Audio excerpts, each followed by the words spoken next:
요한복음 7장 14절에서 24절의 말씀입니다. 제가 가진 성경은 신약 성경 155면입니다. 제가 읽고 마지막 절은 합독하시도록 하겠습니다. 이미 명절의 중간이 되어 예수께서 성전에 올라가사 가르치시니 유대인들이 놀랍게 여겨 이르되 이 사람은 배우지 아니하였거늘 어떻게 그를 아느냐 하니 예수께서 대답하여 이르시되 내 교훈은 내 것이 아니요 나를 보내신 이의 것이니라. 사람이 하나님의 뜻을 행하려 하면 이 교훈이 하나님께로부터 왔는지 내가 스스로 말함인지 알리라. 스스로 말하는 자는 자기 영광만 구하되 보내신 이의 영광을 구하는 자는 참되니 그 속에 불의가 없느니라. 모세가 너희에게 율법을 주지 아니하였느냐? 어찌 너희 중에 율법을 지키는 자가 없도다. 너희가 어찌하여 나를 죽이려 하느냐? 무리가 대답하되 당신은 귀신이 들렸도다. 누가 당신을 죽이려 하나이까? 예수께서 대답하여 이르시되 내가 한 가지 일을 행하매 너희가 다 이로 말미암아 이상히 여기는도다. 모세가 너희에게 할례를 행했으니 그러나 할례는 모세에게서 난 것이 아니요 조상들에게서 난 것이라. 그러므로 너희가 안식일에도 사람에게 할례를 행하느니라. 모세의 율법을 범하지 아니하려고 사람이 안식일에도 할례를 받는 일이 있거든. 내가 안식일에 사람의 전신을 건전하게 한 것으로 너희가 내게 노여하느냐? 합독하시겠습니다.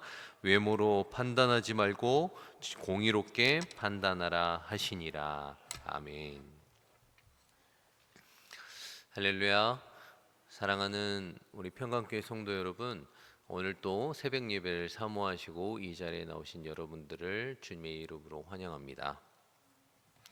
오늘 본문은 저희가 14절부터 읽었지만 사실 이 본문의 이해를 높이려면 7장 1절부터 저희가 이 본문의 이해를 계속 갖고 있어야 합니다. 지금까지 새벽 설교를 통하여 7장 처음부터 설교를 통하여 7장에 대한 이해가 있으시리라고 봅니다.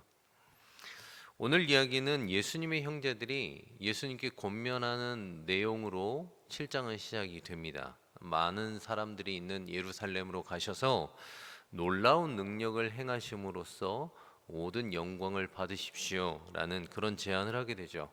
하지만 예수님께서는 어떻게 말씀하십니까? 그 형제들의 제안을 뿌리치고 내가 영광을 받는 방법, 그리고 그때는 아직 이르지 아니하였다라고 오늘 예수님께서는 말씀하시는 것을 볼 수 있습니다.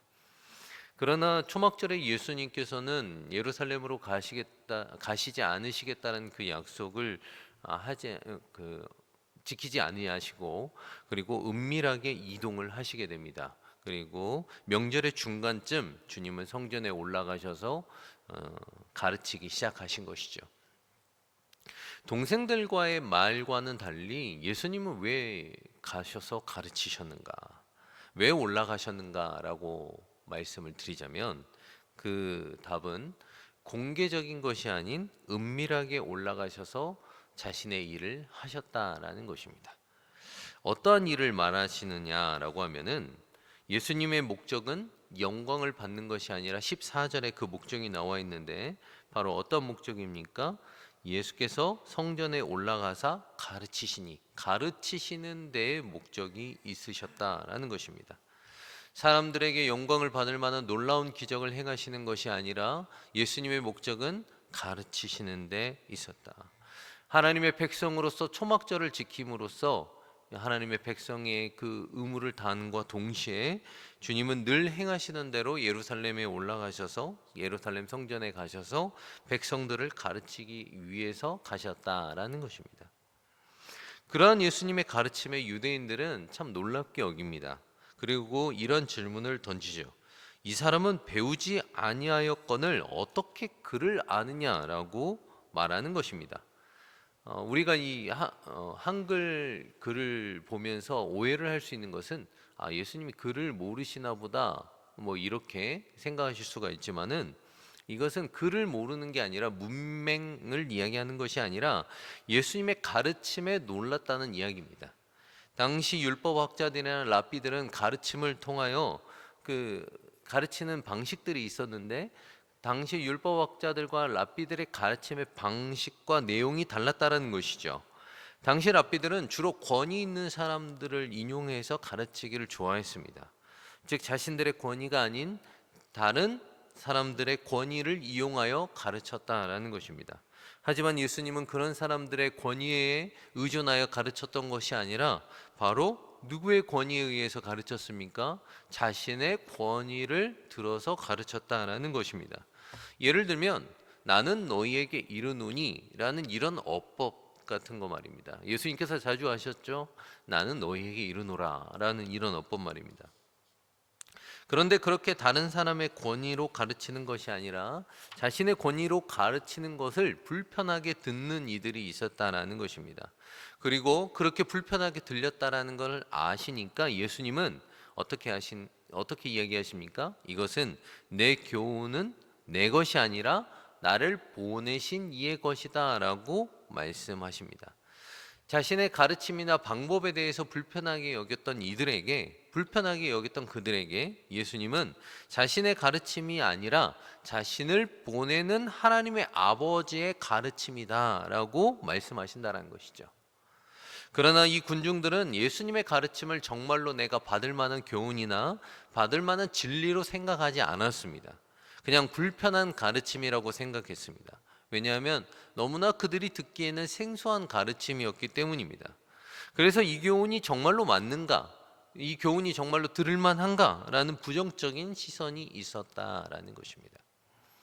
그래서 예수님은 사람이 하나님의 뜻을 행하여 하면 이 교훈이 하나님께로부터 왔는지 내가 스스로 말함인지 알 것이다 라고 선언을 하시게 됩니다. 여기서 바로 예수님이 말씀하신 그 말씀의 기준에 대해서 알 수가 있는데 바로 글 서두에서 나왔던 하나님의 뜻을 행하면 이라는 문장입니다. 그러니 이 글이 하나님께로부터 왔는가 아니면 주님 스스로 만들어내었는가라는 것은 바로 그 기준은 누구로부터 시작된다라는 것입니까? 하나님의 뜻을 행하면 알 수 있다는 것입니다. 우리도 그러면은 하나님의 기준인가 나의 기준인가라는 것을 생각해 보면은 어떤 것을 기준으로 하면 됩니까? 하나님의 말씀을 바탕으로 내가 주님의 말씀을 행하면 그것이 하나님의 원하는 행동인가 아니면 내가 원하는 행동인가 알 수가 있다는 것이죠. 그런데 이 대화가 갑자기 7장부터 막 시작된 것이 아니었습니다. 이 대화를 거슬려 올라가 보면 이 유대인과의 대화는 5장부터 시작이 됩니다. 예수님을 왜 죽이려고 했습니까? 유대인들이 주님의 안식일을 범한다라고 죽이려고 했습니다. 하지만 예수님께서는 자신의 행위가 정당한 것을 4가지로 설명을 하시는데 첫 번째는 세례 요한을 통해서 자신을 증명하시고 두 번째는 자신이 하는 사역을 통하여 증명하십니다. 세 번째는 하나님의 아버지의 증언을 통하여 증명하시고 네 번째는 그리고 성경 말씀을 통하여 자신의 행위가 정당함을 입증하십니다. 하지만 사람들은 듣지 아니하였고 유대인들은 주님을 받지 아니하였습니다. 그냥 공격하기에 여념이 없었습니다. 그럼 그들을 보면서 주님은 말씀하시죠. 예수님은 그들의 마음에 사랑이 없다라고 말씀하십니다. 그런데 조금 아이러니컬하지 않습니까? 유대인들이 누구입니까? 하나님을 사랑하는 자들이라 말합니다. 그리고 그 말씀에 영생이 있다라고 생각하는 자들입니다. 그래서 목숨을 걸면서 그 말씀을 지켰던 자들이다라는 것입니다. 그들도 말씀에 영생이 있는 줄 알았고 말씀에 힘이 있는 줄 알았습니다. 하지만 하나님이 보내신 아들이 그 눈앞에 있음에도 불구하고 그들은 믿지 않았다는 것입니다. 그 이유가 바로 하나님을 사랑하지 않아서라는 것입니다. 증거를 대셨습니다. 예수님께서는 증거를 4가지나 대셨고 친히 자신의 하는 행위로 말미암아 내 하는 행위가 하나님에게로부터 왔다라는 것을 증명하셨음에도 불구하고 그들은 자신의 탐욕과 자신의 욕망에 붙들려 있으니 하나님의 일이 보이지 않았다라는 것입니다. 하나님은 자신을 사랑하는 자들에게 당신의 일을 보이시고 직접적으로 말씀하시지만 사랑하지 않는 자들에게는 하나님의 일을 숨기시고 비유로 말씀하심을 우리는 성경을 통해서 알 수가 있습니다. 정확하게 말하면 예수님께서 말씀하지 않는 것이 아니라 자신들의 탐욕과 탐심에 자신들의 눈이 멀어서 하나님의 하시는 일을 스스로 보지 못하는 모습을 우리는 성경을 통해서 볼 수 있다는 것이죠. 오늘 본문 17절에도 동일하게 이야기를 합니다. 제가 읽어드리도록 하겠습니다. 사람이 하나님의 뜻을 행하려 하면 이 교훈이 하나님께로부터 왔는지 내가 스스로 말함인지 알리라. 누가 주님의 가르침을 올바르게 분별할 수 있겠습니까? 바로 하나님을 사랑하고 그분의 가르침을 행하려는 사람이다. 하나님의 뜻을 행하는 사람이 바로 그분의 행하는 것을 볼 수 있다라는 것이죠. 하나님을 볼 수 있다는 것입니다.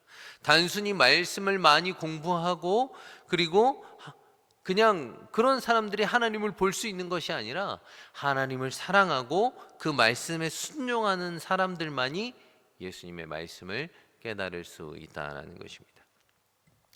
예수님은 그러면서 21절에서 23절에 보면 다시 한번 안식일의 논쟁을 재점화시키십니다. 제가 한번 읽어보도록 하겠습니다.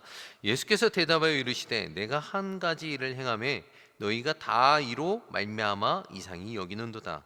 모세가 너희에게 할례를 행했으니 그러나 할례는 모세에게서 난 것이 아니요 조상들에게서 난 것이라. 그러므로 너희가 안식일에도 사람에게 할례를 행하느니라. 모세의 율법을 범하지 아니하려고 사람이 안식일에도 할례를 받는 일이 있거든. 내가 안식일에 사람의 전신을 건전하게 한 것으로 너희가 내게 노여하느냐. 이 안식일에 내가 안식일에 사람의 전신을 건전하게 한 것으로 너희가 내게 노여하느냐. 이 말은 뭐냐면 예수님께서 이미 앞전에서 어떠한 일을 행하셨습니까? 38년 된 중풍병자를 고치셨습니다. 주일에 38년 된 중증 환자를 치유하시면서 그것이 유대인들이 안식일을 어기는 것이라고 비난을 했었고 어떻게 했습니까? 죽이려고 했다라는 것입니다. 그런데 그런 자들에게 예수님께서는 지금 어떤 비유를 드십니까? 할례의 비유를 드십니다. 할례가 무엇입니까? 아기가 태어나면 8일 만에 할례를 받아야 되는데 아기가 날짜를 정해서 태어나는 건 아니지 않습니까? 그러니까 태어나다 보면 이 8일 되는 날에 안식일이 걸릴 수도 있습니다. 그러면 안식일이면 안식일은 일을 하면 안 되기 때문에 할례의 그 행위가 일이 될 수가 있는데, 그러니 안식일의 법과 상충이 될 수가 있는데 유대인들은 이를 두고 유권적으로 해석을 하게 됩니다.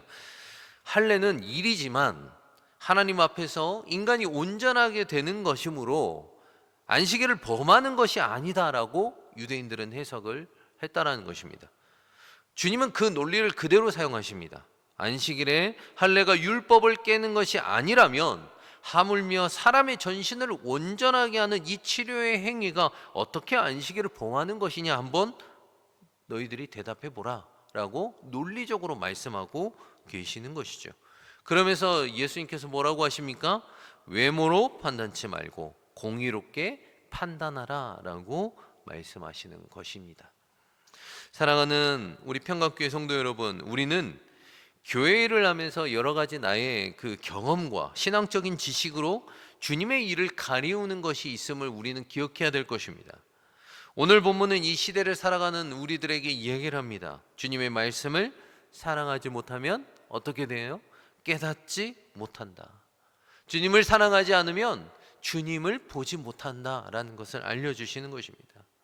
아무리 예배를 다 나오고 말씀을 다 읽고 아무리 여기서 섬기더라도 하나님을 사랑하지 않으면 하나님의 말씀을 순종치 아니할 것이고 주님이 행하시는 일과 주님이 가르치시는 그 일에 온전히 이해가 될 리가 없다라는 것입니다. 주님의 일과 주님의 그 가르치심을 온전하게 이해하는 그 핵심은 바로 무엇이냐? 하나님을 사랑하는 것이요 그분의 뜻에 순종하는 마음인 것입니다. 하나님의 뜻을 사랑해서 주님께 순종하면 주님의 말씀도 선명하게 이해할 수 있다라고 주님은 오늘 말씀하시는 것입니다. 그 자가 바로 주님을 보는 것입니다. 사랑하는 여러분, 그러니 우리의 신앙생활은 무엇이 중심이 되어야 하겠습니까? 먼저 하나님을 사랑해야 합니다. 그로 인해 힘써 여호와를 알아야 하는 것입니다. 힘써 여호와를 안다라는 것은 바로 하나님을 사랑한다라는 것입니다. 그러면 우리는 누구를 볼 것입니까? 하나님을 볼 것이고, 그리고 그분을 온전하게 따를 수 있을 것입니다. 사랑하는 평강교회 성도 여러분, 예수 사랑하기를 주저하지 마시고 힘써 여호와를 알아가십시오. 그러면 우리의 주변에 부족한 영혼들이, 궁핍한 영혼들이 보일 것이고, 그들의 부족함을 채우며 우리도 사랑의 자리로 나아갈 수 있을 것입니다. 그러면 하나님이 말씀하시고 율법이 말한 하나님을 사랑하는 자가 바로 우리가 될 줄 믿습니다. 오늘 하루도 주님을 사랑하시고 그의 율법으로 주야로 묵상하시며 기뻐하시는 힘써 여호와를 알아가는 여러분들 되시길 주님의 이름으로 소망합니다. 아멘. 사랑의 하나님, 우리는 어쩌면 주님의 율법을 행한다라고 하면서 그 안에 주님의 사랑이 없었는지, 주님을 올바르게 바라보지 못했는지 이 시간 고민해 보게 됩니다.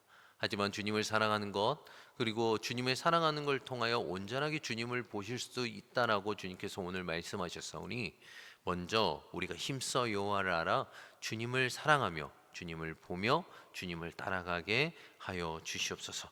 오늘 또 주님을 바라보며 살아가는 인생 될 줄 믿사오며 주 예수 그리스도의 이름으로 기도합니다. 아멘.